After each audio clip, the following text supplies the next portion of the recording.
Hey, present tense. This is like take 3. Every time I get on a video, my dog's like, oh, I need you, or I need to get into something. So he's right here, and hopefully this will be the final take.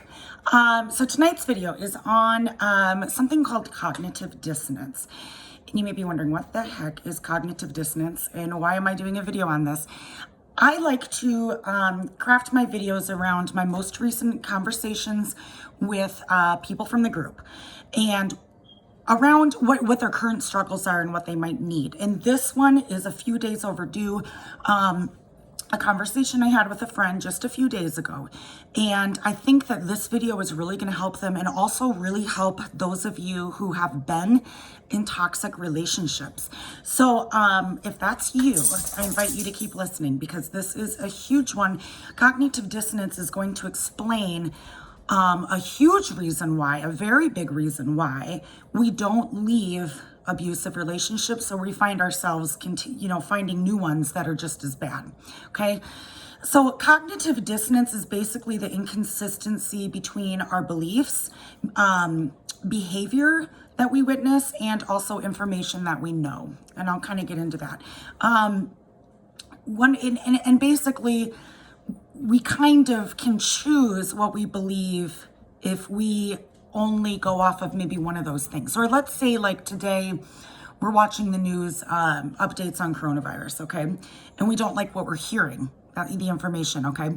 So we might decide, well, now I'm gonna go to a different channel where I might find something that contradicts that, because the way that this channel, the news, the information on this channel made me feel was uncomfortable.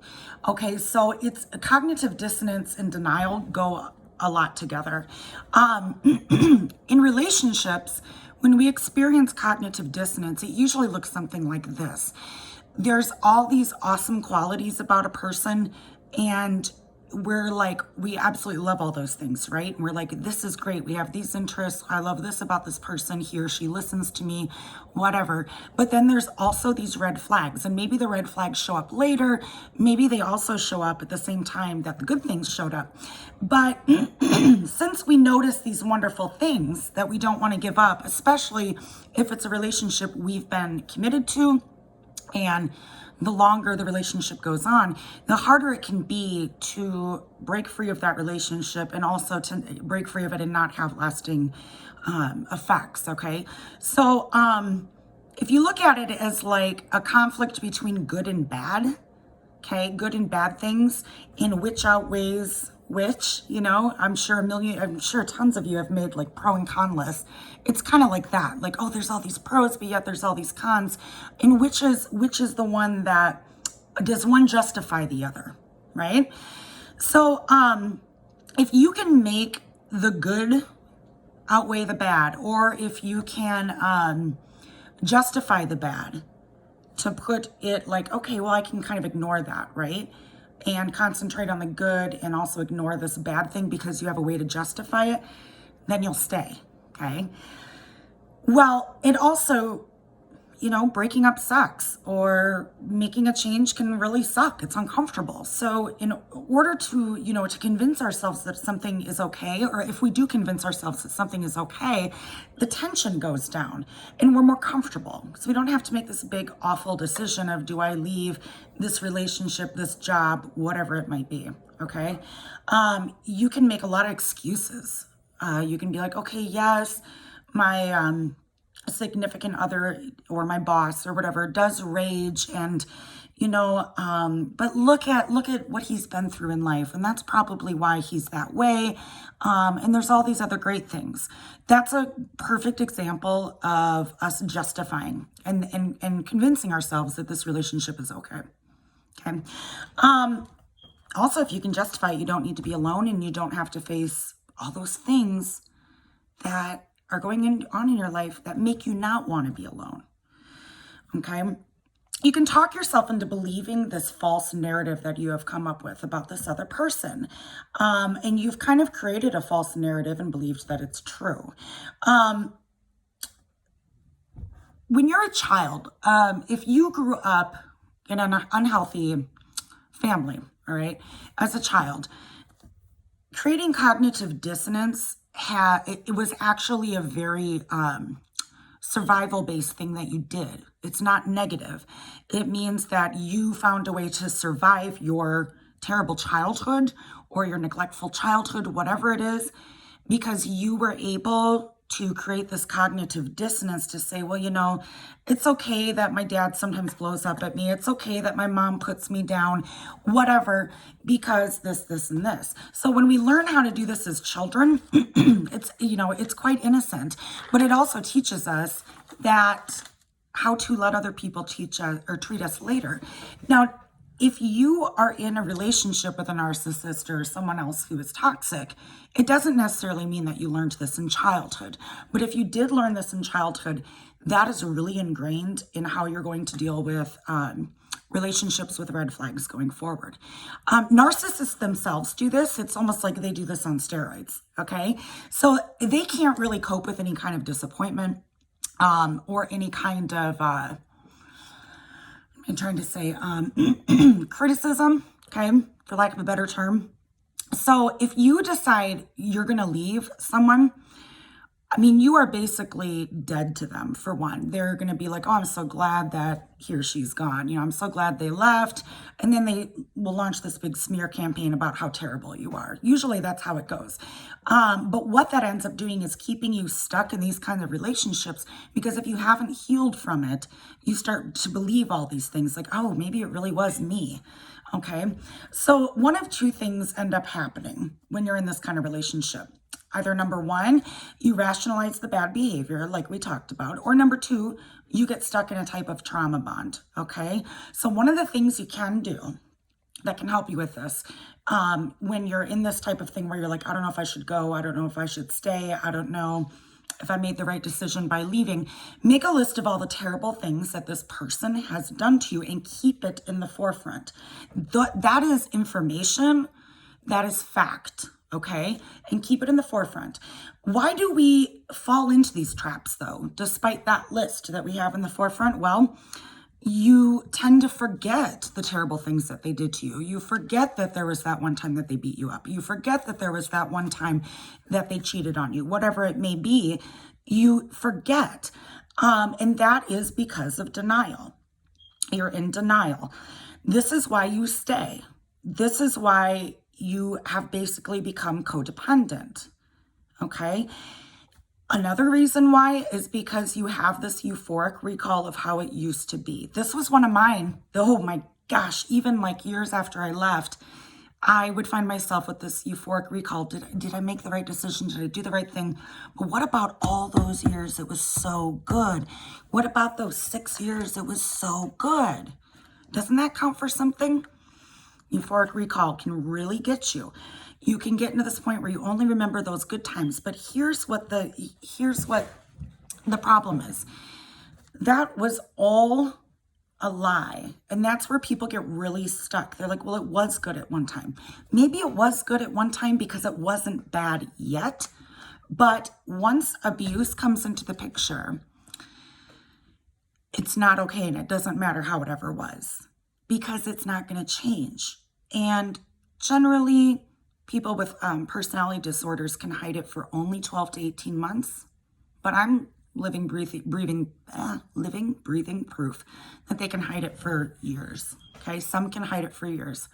It's not, they're in the minority, but it is a lot more common than one would think.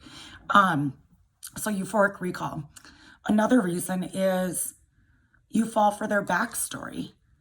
Either the backstory that you've come up with in your head because maybe you've talked to their siblings or you've talked to friends of theirs who know their backstory. Maybe they've told you their backstory, or maybe you've drawn your own conclusions based on what you've heard and learned from them, or from, what I'm saying is they don't need to be the ones saying, but my childhood was like this and that's why I learned this.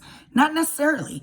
It could be what you have realized. Now, it doesn't mean that it's not true that their childhood has influenced why they are the way they are, but does that justify it being okay? Okay, are you going to be the one that's going to save them? No, and I'll get to that in a minute.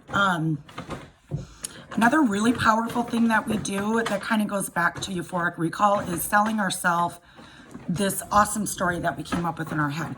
But we looked so good together, and we built this amazing life together, and we had this beautiful house, and we had this great life, and we had all these things. All right. You sell yourself this happy story. And a lot of times we see this kind of fake happiness. Oh my gosh, not even a lot of times, tons of times on social media, where we're thinking, look at that, they look so happy. Now, hopefully they are, but a lot of times they aren't. And you look at your own social media, maybe with this person, and you're like, but look how great we look together. Look how happy we look together. Look, we've got family together. We've got this, we've got kids, we've got that. So you sell yourself this story that this is what you're supposed to have, and you ignore all the red flags, okay? But the bottom line is there's nothing you can rationalize with physical or mental abuse. There's just nothing. And a couple more things with cognitive dissonance. First of all, it takes a toll on you as a person, okay? And this is why people end up staying with these abusive relationships. I know these people get judged. Why are you staying? Why don't you just leave? Well, I'm about to explain this to you. Cognitive dissonance takes a toll, a huge toll on you as a person. You know that everything you're rationalizing sounds ridiculous, okay? You're not stupid. You know it sounds ridiculous, but yet you continue because you're confused and you don't want it to be true. This chips away at your self-worth and your self-respect, and that's when you get stuck. Now, I am not judging because I did too, okay?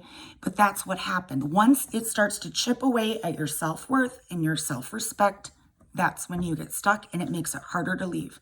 But I'm sitting here living proof telling you that it's not impossible to leave once you get to this point. Second reason cognitive dissonance takes a toll on you is you want to protect that story you have in your head.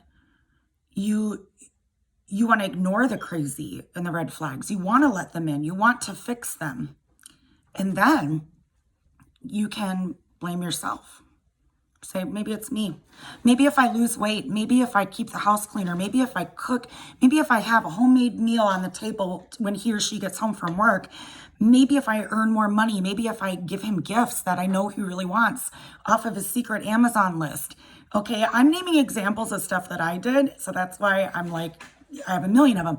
Maybe if I can just, give him more sex, I don't know, whatever it is, then maybe things will get better. Well, guess what this ends up doing? You're making yourself out to be the bad guy by saying that maybe you should change. There's nothing wrong with you. There's nothing wrong with you. It's not you who is the problem. And it took me a long time to realize that. A long time and a lot of therapy and a lot of personal development. But if you can make yourself the person to blame, you have another excuse to stay because it's scary to break up a relationship. It's scary to leave. It's scary to start over. But here's what I'm going to tell you. It doesn't matter how much weight you lose. It doesn't matter if you get a boob job. It doesn't know that. I didn't do that. I'm just saying, trying to think of, it doesn't matter if you wear makeup every single day and you look gorgeous and you do your hair and you buy lingerie, whatever it is that you do. None of that's going to matter. Okay, they're not going to change. That's not yours to fix. Also, when you start doing things their way that they want, guess what happens? They move the goalposts and they come up with new rules and new things that you have to try to climb and satisfy. I lived that way for years and years and years. Healing comes from, I want to move on to healing now, okay? Healing comes from validation. That's where it starts. So if you find yourself stuck in something like this, or maybe you're out of the relationship, but you're still being triggered, or you're still like, why am I finding relationships just like the one I was in that I finally had the courage to leave, right? Well, you need validation from either a therapist, a coach, a friend who is involved in this and understands abuse and understands narcissism. You guys, validation is what saved me. And I will never forget being on the fence for 4 years, and picking up the phone when I was in the shower because I couldn't wait to hear what this person who I knew what they were talking about. Okay. a counselor thought of my situation. After having talked to so many counselors, I had this person's opinion on a pedestal. And I'll never forget answering the phone and learning that I need to go and I need to have help leaving. I'll never forget it. It was like a light bulb went off in my head. And I said, I'm going to go. I was on the phone with my mom, and my mom had spoken to someone. I said, okay, I'm going to go. I want to go. I want to go. And it was like that, a decision, because I was validated. I was validated all along by so many people, but for some reason it took that one person to validate me, and I really wanted to know what they thought. And for whatever reason, the stars aligned along with it, or whatever it was, or this was my higher power's way of saying, this is all the validation you need now. You've had plenty. I was like, I want to go. So validation saved me, you guys. Validation 100% saved me.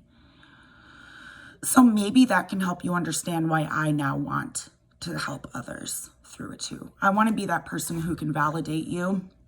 I want to be that person who can help you through it, through rebuilding, because I know the power of validation and someone understanding you. That doesn't make it all peachy keen once you leave, okay? The validation is huge, and validation must continue, all right? So healing does start with validation. It really does. You're going to be plagued by confusion. You're going to be plagued by all sorts of stuff even after you leave. So validation is key. It really sucks to realize that the person that you trusted so much, maybe even had kids with, is abusive or not good for you, or really is using you for whatever reason, maybe as their scapegoat for their issues, I don't know, from childhood or whatever, or them not feeling good enough.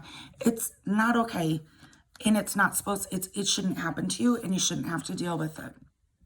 So that is what I want to put out here for those people who are in this situation, or you're out of it and you're still finding yourself hooking up, I don't mean hooking up, starting relationships with people and these same patterns happening, and you just think, what is wrong with me?